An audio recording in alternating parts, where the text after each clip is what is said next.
guys, today we are going through the journals that I like to use in addition to my planner or my bullet journal, which you guys see a lot more of on this channel.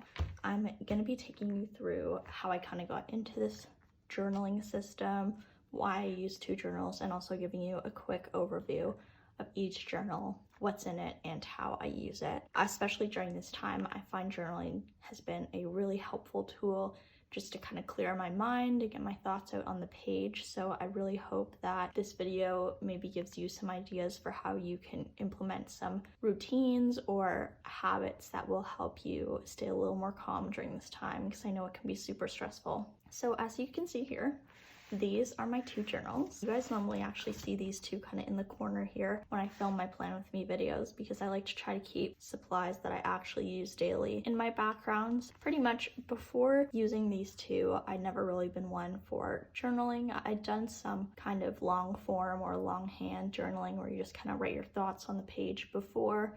And I always had been on and off with it, never really sticking with it. But earlier in December, I started doing this exercise called Morning Pages, which is from the novel by Julia Cameron called The Artist's Way. Essentially, Morning Pages is where you write 3 pages of continuous thought every morning. You have to write 3 pages, and it doesn't matter what those 3 pages are. It's kind of all about actually just getting the 3 pages done and doing that for yourself. And I found that activity was really helpful because it literally forced me to write something down in my journal because I had to finish the 3 pages. So I did try that in December, but I found that at the time I was using a really small notebook. I was actually using a notebook in this little guy you see here, and it was just really small, and it was kind of hard to continuously write in such a little notebook because of the size. So I kind of stopped for a while. And then in April, after a month of being inside a lot, I wanted to revisit journaling because I found that it really helped me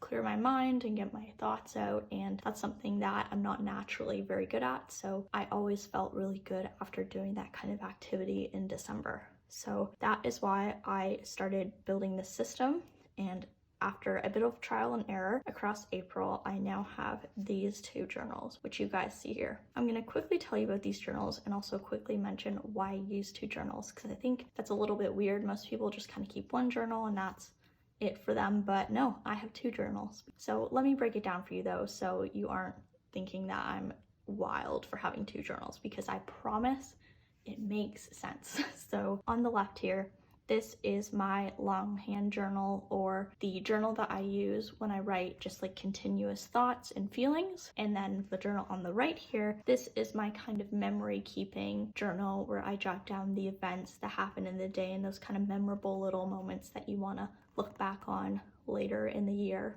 or later in a couple of years. So originally when I started journaling, I knew that I wanted a place to actually just write out my feelings, really chill, really casual every morning. And I also knew I wanted a place to record memories. Originally, I was thinking of actually doing this together in one book. After a bit of reflection, I decided that that wasn't for me and I wanted to keep it separate. And there was a couple reasons for that. The first one was that if I wrote all of my events and what happened and my feelings just like in a big old paragraph like I do when I write kind of my daily journal for the day in here, it would be really hard looking back on what kind of happened every day and getting that high level overview, since I'd have to read like a huge paragraph for every single day. And while I'm sure it would be lovely reading the paragraph, I wouldn't really be able to get that overview of events that I'm looking for.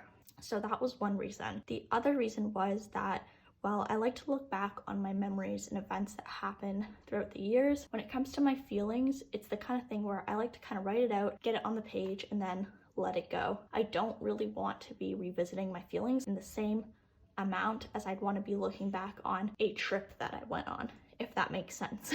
For me, it's hard enough kind of verbalizing my feelings. It's something that doesn't come natural to me. If you guys know the Enneagram, I'm a type 8, so feelings and vulnerability is not really my thing, but I'm working on it, which is why I have this journal. And for me, it's just kind of easier to get the feelings out and then let them go and move on from them, if that makes sense. So I also want to mention quickly before I go into each of these journals separately why I don't actually do either of this type of journaling in my bullet journal or my planner, because I did get a couple questions on that when I mentioned these briefly on my Instagram. So the main reason why I don't do my longhand or my memory journaling in my agenda is because it would fill up my agenda way too quickly. I have a STALOGY notebook.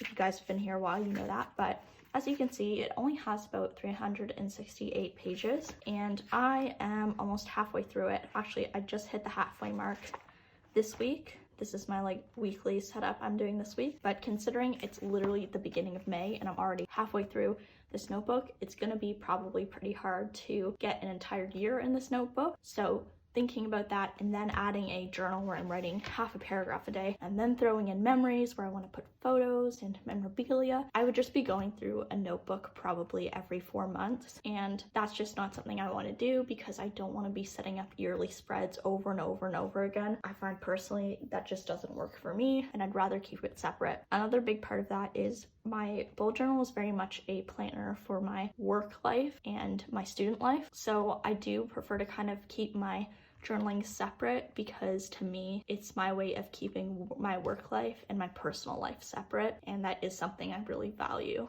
So that's another reason why I keep 2 separate journals from my planner. Now I'm gonna do what you're probably here waiting for, and you've been sitting here like, when are you actually gonna go through the journals? It's now, I promise. I'm going through them now. I'm not gonna do a full flip through of either due to this being literally my brain and my thoughts, my emotions, and I don't really want to put all of them out on the internet because that would just be too much. So the first journal that you see here is I call it my longhand journal.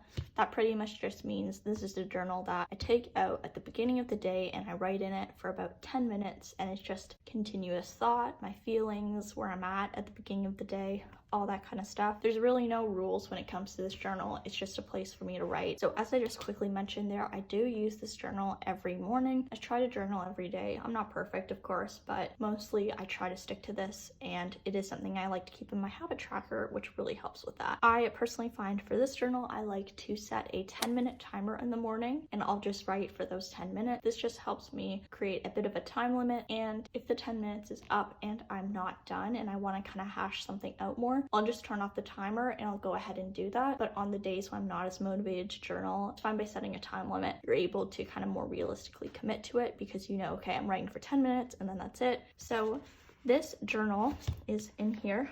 This is my actual journal, and this is the cover for it. My cover is the Louis Vuitton desk agenda in the monogram print. This I got a couple years ago, and it's so beautiful. Of course, you don't need a cover on your journal. I just have this, and I really wanted to use it, and that is why I put this notebook in this cover.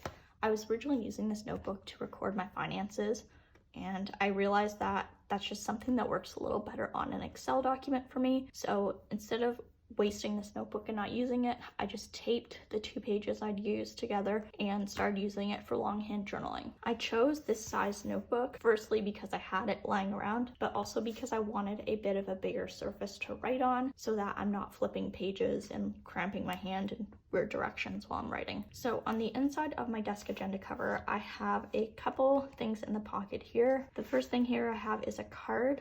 I always like to have a card on hand in case someone has their birthday and I want to write them something. It's just a little easier to grab. Has nothing to do with my journal, but yeah, like to be prepared. And then here I have a couple of sticky notes. I have a paper clip, and I also have just this piece of paper that I wrote a quote on and stuck it in the pocket. This is from the movie Ferris Bueller's Day Off. It says, "Life moves pretty fast. If you don't stop and look around, you might miss it." And I just find this is a good kind of motivator for me to journal every day because it reminds me to take that time every day, or things will be going by a lot quickly than you think. On the right hand side, I have my journal, which is a STALOGY A5. At the beginning, I just have my index. As a bullet journaler, I like to index every single notebook. It's a nice way to start a notebook because it like takes the pressure off. And all I put in this index is what pages are within each month. I do have a tab on the right here, just marking off my index. It's by the Post-it brand, and this is the white translucent tab in medium. And then these are the 2 pages that I glued together because they were about my finances, and I decided not to do that. And then the rest of this journal is just my entries. So I'll try to show you them a little bit without like exposing myself, but this is what they look like. I mark my journal entries with this tab so I know where to flip to a new page, which is really nice. and easy. And for each journaling section, I like to have the date at the top underlined so it's separated, and then I just go ahead and write all in cursive, as you can see there. And that's pretty much all I do.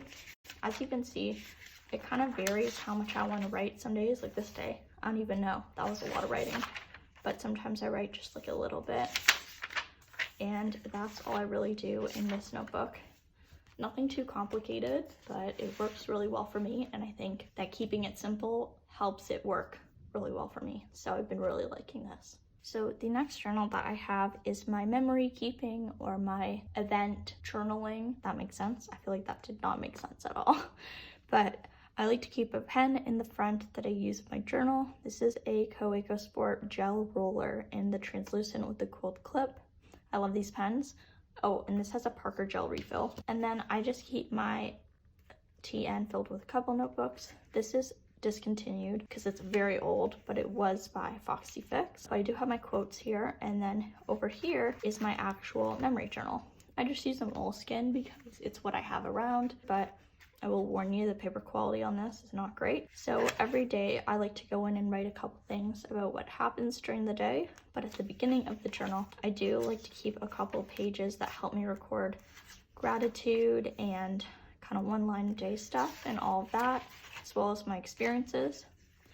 And then the rest of the journal, I will be filling in with things that happen during the day. But I will show you a couple spreads I made in this that I plan to kind of go with that style in this notebook. As you can see, and hopefully the video that's playing over my hands right now, I like to keep my journaling style really minimal, just the writing and some pictures and maybe some stamping just for fun, but nothing too complicated, because sometimes I find if I want to create a really complicated scrapbooky spread, that kind of deters me from actually journaling to begin with, and sometimes it'll deter me so much that I won't even journal at all, which kind of ruins the point of journaling, doesn't it? So that is when I use this one. I will also show you that I do go through and use my phone to journal. What I'll do is I'll actually write down in my phone events that happen throughout the day, and then I'll transfer them to this journal. I just find that's easier because then I'm not having to sit down and journal and then take it out and write it down. I just find it easier to take out my phone when I want to write something down,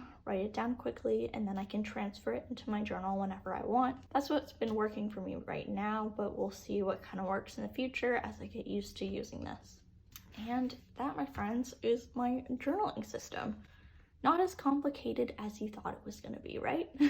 I do hope this was interesting for you to see kind of how I got into this journaling system, what each journal is used for, and a little glimpse at my setup. If you have any questions about it, of course, let me know down below, and let me know if you guys journal and what type of journaling you do, because I think that'd be really cool to talk about. So thank you so much for watching, guys. Make sure to leave a like and subscribe if you aren't already, and I will see you guys in the next one.